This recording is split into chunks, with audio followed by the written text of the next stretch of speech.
Sellano est une commune d'environ 1200 habitants de la province de Pérouse, en Umbrie. Son territoire se situe à 640 mètres d'altitude le long de la vallée du torrent Vigi, un affluent de la rivière Nera. Son aire s'étend sur 85 km² et comprend plusieurs petits villages dont Apagni, Camoro, Montesanto, Orsano, Postignano, Pupaggi, Villa Magina, Forfi. Le centre historique s'est développé autour d'un château de collines construit dans une position dominante sur la vallée du Vigi, dans l'un des paysages les plus intacts et les plus fascinants de l'Umbrie. Le nom peut révéler une origine romaine, éventuellement connectée à la gens Suilla, connue grâce à des inscriptions trouvées près de la ville voisine de Spoleto.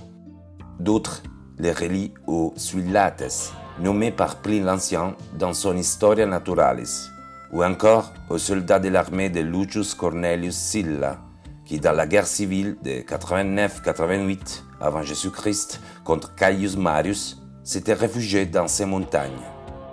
Pour d'autres, enfin, le nom dérive de la position géographique de la ville sur la selle du mont. C'est pour ça que les blasons de la mairie représentent Saint-Michel-Archange, debout sur une selle. On se connaît très peu sur les phases les plus anciennes de son histoire, tandis que les informations deviennent plus copieuses à partir du XIIIe siècle, quand Sellano s'insère dans l'orbite de Spoleto.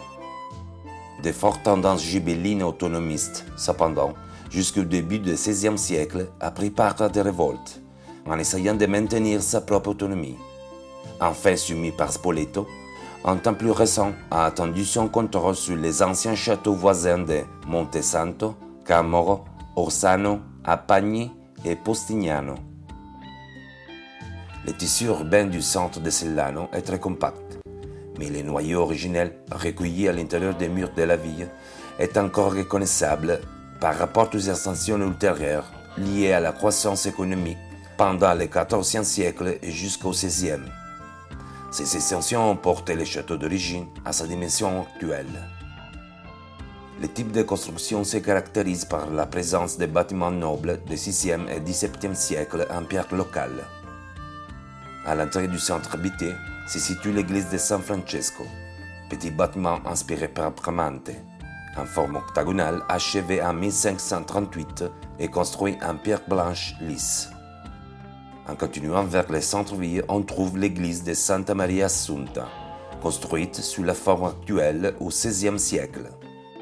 La façade est en pierre rose et blanche, avec un portail d'entrée majeur et un autre plus petit.